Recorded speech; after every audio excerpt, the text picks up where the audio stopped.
வணக்கம். டெய்லி நம்ம style of breakfast தான் சாப்பிட்றோம். இன்னைக்கு அதுக்கு லீவ் குடுத்துட்டு அமெரிக்கன்ஸ் பிரேக்ஃபாஸ்ட்ல ஒண்ணான பேகல் சாப்பிடலாம் அப்படின்னு சொல்லி நாங்க இருக்கிற ஏரியால ரொம்ப ஃபேமஸா இருக்கக்கூடிய ஐன்ஸ்டீன் ப்ரோ பேகல்ஸ் கடைக்கு தான் நான் உங்களை கூட்டு வந்திருக்கேன். பேருக்கு ஏத்த மாதிரியே இந்த கடையில பேகல்ஸ் தான் வந்து நிறைய வச்சிருப்பாங்க. பேஸ்ட்ரி ஐட்டம்ஸ் இருக்கு. இருந்தாலும் இவங்களோட பேகல்ஸ் தான் வந்து ரொம்ப ஃபேமஸ். இவ்வளோ வெரைட்டிஸ் ஆஃப் பேகல் இருக்கு இல்லையா? எல்லா பேரையும் நான் வாசிக்கணும் அப்படின்னா இந்த 60 செகண்ட்ஸ் எனக்கு இதுலயே முடிஞ்சு போயிடும். அதனால உங்களுக்கு விருப்பம் இருந்துச்சுன்னா நீங்களே வந்து வீடியோ பாஸ் பண்ணிட்டு இந்த என்னென்ன வச்சிருக்காங்க அப்படின்றத படிச்சு பாருங்க. அதுக்கப்புறம் இவங்கள்ட்ட நிறைய வகையான பேகல் ஸ்ப்ரெட்ஸ் இருக்கு. இருந்தாலும் என்னோட ஃபேவரட் வந்து பாத்தீங்கன்னா கார்டன் வெஜிடபிள். இன்னைக்கு வந்து நாங்க என்னென்ன பேகல் ஆர்டர் பண்ணியிருக்கோம் அப்படின்னு பாத்தீங்கன்னா garlic bagel, jalapeno and chilli bagels. So இதெல்லாம் வந்து அங்கே ரெடி ஆயிட்டு இருக்கு.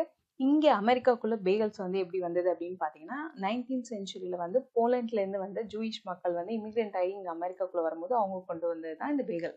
ஸோ இப்படி தான் வந்து அமெரிக்காக்குள்ளே இந்த பேகல் வந்துச்சு. இப்போ நான் ஆர்டர் பண்ண பேகலும் என் கைக்கு வந்துச்சு. நான் போய் பேகல் சாப்பிட போகிறேன்.